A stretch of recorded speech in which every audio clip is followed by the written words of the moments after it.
So, this is the news. We're going to talk about some things today. What did I send you? What did I tell you we were going to talk about? So, the first thing we want to talk about is the new Nissan 400Z. That was the biggest thing. The biggest thing for me was the Z. I like Datsun. I especially like the older stuff. Yeah? And I think this very much does a great job at harkening back to the older stuff. Oh, it definitely does. It definitely, I mean, it pays huge homage to those 240s and the 280s. I love it. So one good thing about it that I like, 400 horsepower V6 twin turbo. Love it. Yeah. I mean, the sound that actually comes out of the Nissan V6s, I think it's got a great sound. I know it comes in a manual too, so that's still, Yeah. it comes with, but it can also come with an automatic with the flappies. So Yeah. it's got the best of both worlds. Yeah, and for me, it looks like, the 240s. It has that feel. Would I rather see the mirrors down on the further down? Yeah, I would. I like that. Yeah. I like that. That's we're very going back Japanese on that one. Yeah. And I do know that this one actually, I think the transmission, the automatic transmission in it actually is from out of the GTR. I think it's a revamped version of that transmission. So it's not the same transmission. No, it's not the same transmission. The reason why I like it, I know you say you're not sure about it yet. I'm saying that I am sure about it because it is so similar to the 240 to me. Okay. Or I don't know. It doesn't do anything for me. It's just, there's something about it I just don't like. Okay. You can do that all you want. I don't care. I will do that all I want. Yeah. All right. If it was up to me, I wouldn't look at one, but I'm depending on what happens with as it comes out, the price and the more things we find out about it. Yeah, price is probably going to be a huge thing. It's probably close to 50 to 55 or maybe even more. I mean, it's to me it's sort of on my list. Yeah. But here's a question for you then. Would the Supra be on your list? Would the Supra be on my list? Yeah. No. No? I don't like BMW. I don't like BMW Roadsters. He's got a point. Explain to me how we feel about Lamborghini's ode to joy. Well, I'm going to put it to you this way. It's not the old one. Well, thank God it's not the old one. I mean, why would you want that? It's an iconic car that I'm sure that I had it on my wall. I don't know if you had it on your wall when you were a kid. Yeah. I mean, I had a nice 6-foot picture of it. I mean, it was 6 foot. I don't know. It's just one of those cars to me. It's like you never really see them anymore, but it's still an iconic car to me. And it holds it.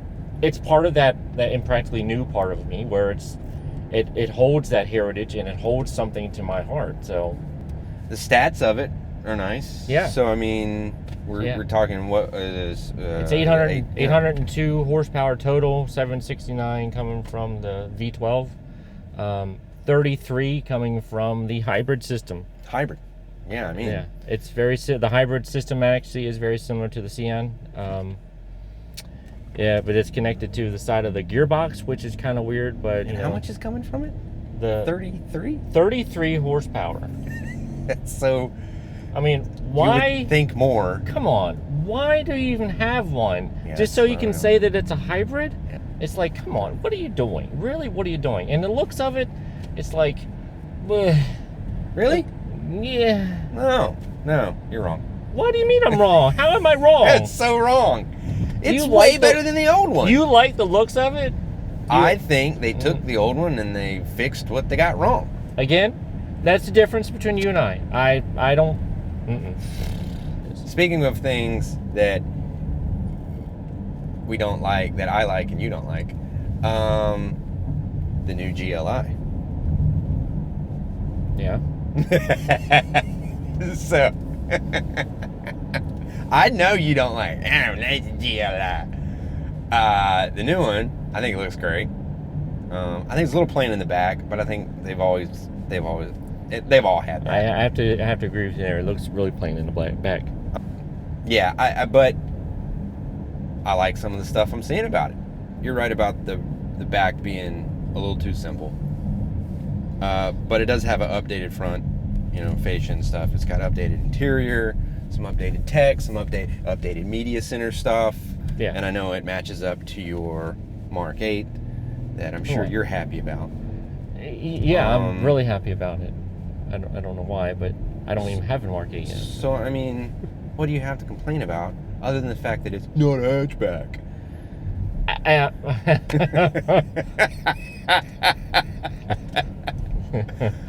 It is not a hatchback.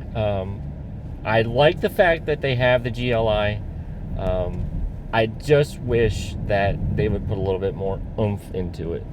It does have the same engine as the outgoing Mark 7.5 GTI, and it also has the same 7-speed out of the Golf R and the GTI, out of the outgoing ones.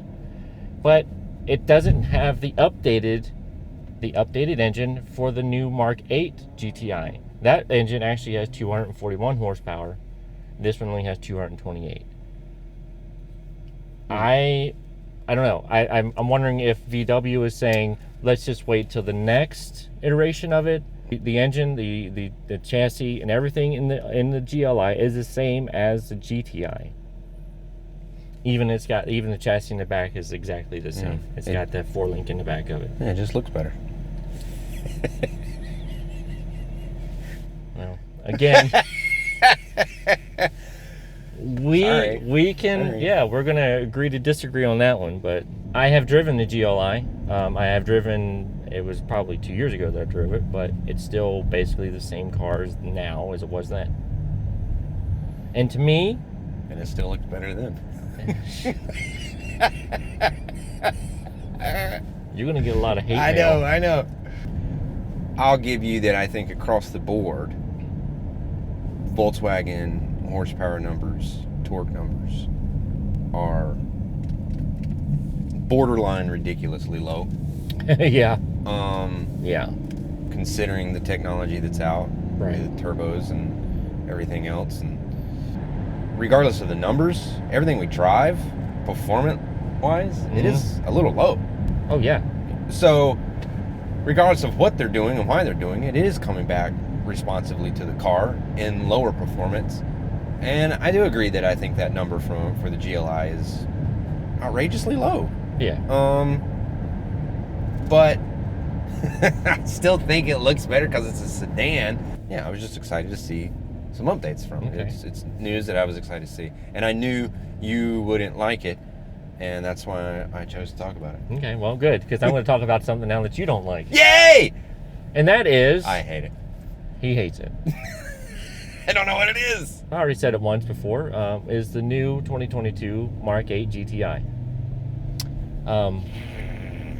At first, I really wasn't sold on it. Really? Yeah. I really wasn't. Wow.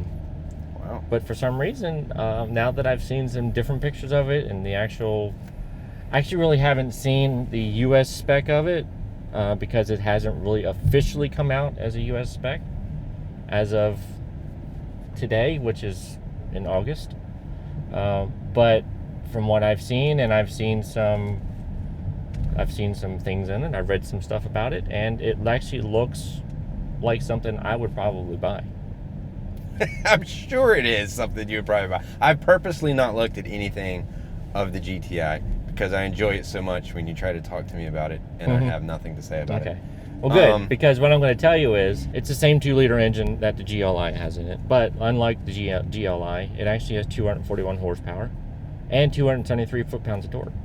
Okay, so those are good numbers. Yeah, I think so. A lot better than what they were. What Volkswagen is telling everybody is that they have updated the chassis in the front so that it handles a little bit better.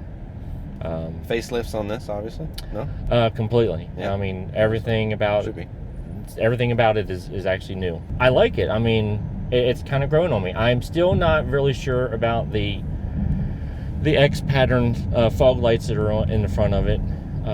They still kind of like, it's still up in the air about that. But the interior on it, we've talked about it before in the Arteon.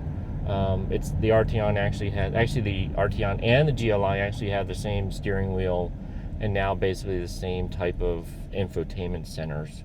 They both have the upgraded the MIB3 or MIB3 stuff, and digital dash, obviously, which is a wonderful plus. Price range? It's actually going up a little bit, about $500 more. So I think the S starts around 30. The SE starts around 35. It's real close to what it was. Okay. And then obviously the one that's completely out of reach is the Autobahn, which is close to like $39,000. Okay. To me, it's like, why? But again, I guess that's where it all depends on what you want. You want to spend $39,000 for everything that's in an Autobahn, or do you want to spend an extra $3,000 to $4,000 and get a Golf R? Yeah. Good question. Well, I'm glad you're excited about the GTI. I am. And speaking of things, TI, I know you refused to talk about it, and that's all I'm going to say is that you refused to talk about the 2022 STI. Jay's excuse was, and the there's nothing official. And the 2022 WRX. It's not official yet, as of recording. Yeah. Only a few days away for the WRX. Only a few. From this day that we're recording it. Yeah. So, I'm sure he will have something to say then, but I will not edit this video to put it in. Good. That's our news for now. That's the news!